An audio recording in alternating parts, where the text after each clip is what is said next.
Hello everyone, welcome to the second episode of For What It's Earth, a talk series by the Airways Foundation that aims to initiate the much needed conversations about the future of our Earth.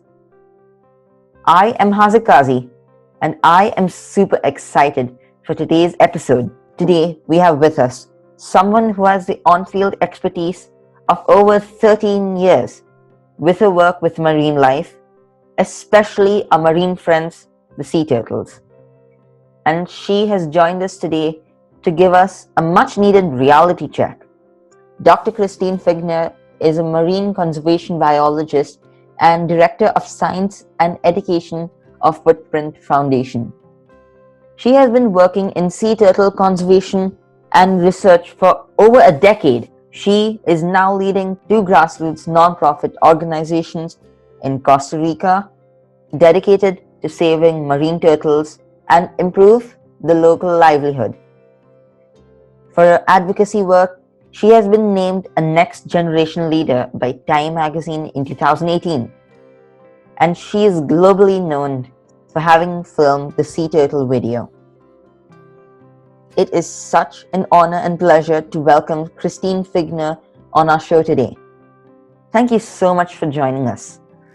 You have been a great inspiration for people like us with your work, but I want to start off by asking you if you can tell our wonderful audience a bit about yourself and the work that you are doing. So my name is Christine Figgener and I'm originally actually from Germany.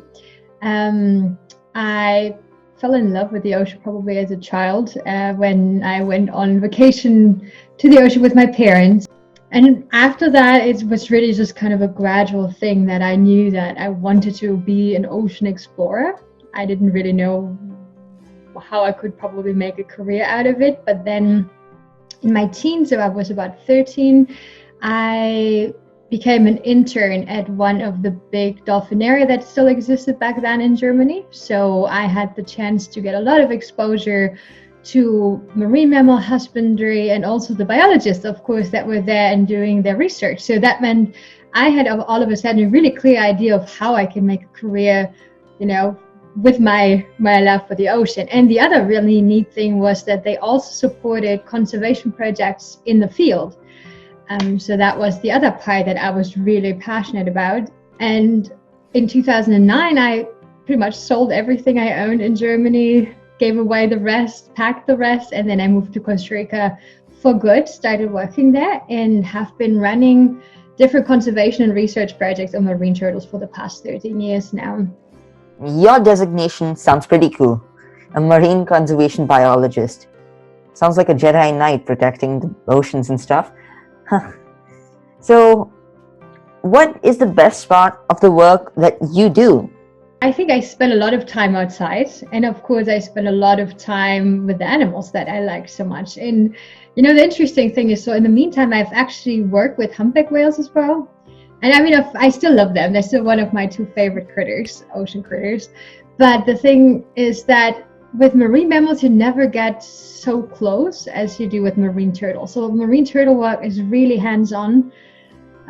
So that means I spend a lot of time, taking samples, doing measurements and so on. And I do that in some of the most beautiful places in the world, right? So I get to travel a lot. I get to meet a lot of people. So I think that's probably the best part of my work. When I was making my TED Talk, I was looking for a video to show the audience about the impact of plastic on marine life. And then I stumbled on your video. And that really helped me communicate that story. And I don't think anyone knows this, but you waived off your royalty for me to use it. And thank you for that. You're welcome. So what is the experience like in that moment? And how did it affect you? Well, so I mean, I have to say, plastic has been the sad byline of my work, probably from the very beginning. Even the first week that I spent in Costa Rica, we did beach cleanups. And over the years, I've seen so many absolutely horrible things that were all due to plastic pollution. But that time when we were out on the boat and we captured that particular turtle, it was really, in comparison, maybe not even a huge plastic object that we found. Because I'd seen turtles stuck in car tires. I'd seen, turtles dragging huge chunks of fishing line with them. I had a turtle that had ingested a whole, kind of one of those big plastic bags that I pulled out of her cloaca entirely. So with that turtle, it was just something funny encrusted in her nose, and I happened to have a camera in my hand at that moment when my colleague started pulling, and it turned out to be a plastic straw. So I think that was probably the weirdest object that we had found. It was also an object that is not so much removed from what we're using every day, right? So how many people are using straws at home? I mean, I think we all have done it at one point in our lives. And a lot of us use it almost every day, right? So it's really an object that we cannot totally say, hey, that could not be mine. And I think that is probably that was one of the reasons why this video had such a huge impact, because everybody felt a little bit guilty. And then, of course, the suffering of the turtle. So I'm sure this is like one of the countless incidents you've seen and experienced. So how recurring are cases like this? And so given the level at which marine pollution has reached today? So the frequency of how often we observe something like that is probably stunningly. You have to think about that. If I'm in the field, I'm spending probably at least 6 nights or 6 days out of the week on the beach with turtles. So once a week, at least, I would probably find something that is somehow the result of a plastic pollution incident, if that makes sense. And especially I work with one species of turtles that does what we call synchronized mass nesting. So you actually have them in India as well, in Odisha, the olive ridleys. So we call them arribada in the Spanish-speaking part of the world. So you have hundreds of thousands of turtles on the beach at the same time. And during one of those mass nestings, you can find several turtles that have, either fishing line incidents or some other kind of plastic problem that is really caused by whatever they've picked up in the ocean. So ever since I started 13 years ago till now, you can definitely see an increase of plastics in general. Also that, especially, I work in developing countries, and a lot of the products that didn't exist 13 years ago from the Western companies now have arrived in those areas. So one of them being, for example, that's one of my big pet peeves, is maruchan, like those ramen noodles that come in those styrofoam cups. It's horrible. They're everywhere. Like they only been there for, I don't know, maybe the past 10, maybe not even 5 years that people started eating them, and now they're everywhere in the environment. The other problem is, of course, that in general packaging has increased. All the little things that before also people were maybe not able to afford them. The little sachets that, shampoo things that, this kind of one-time use things are everywhere as well. So this is definitely one thing that I'm seeing. It's just more. And of course, in rural areas, the waste management is not that great. But not all of the waste that I find in the ocean comes from the community that is directly adjacent to it, right? So that's always the easy answer for a lot of people that live in the cities. But if you're actually living next to a river that is a lot of times coming from the big cities, you see masses of plastic just being washed down the river and into the ocean. And then not the tiny village of like 200 people. This comes from like San Jose City, Panama City, all of those huge metropolis that exist in those countries as well. So the waste management is definitely not keeping up with the waste that is produced right now. The lockdown period has given us all a lot to think about, right? So especially the role we are playing as citizens of the earth.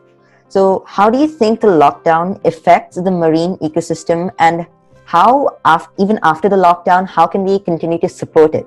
Yeah, I don't want to burst anybody's bubble here because I know people want positive news, but I honestly don't think that the ocean is even noticing that we're on lockdown, because, I mean, the fishing fleets, especially the industrial ones, are still out there. Actually, I've just gotten reports about how horrible and how much of an increase in activity of fishing we have in the international waters.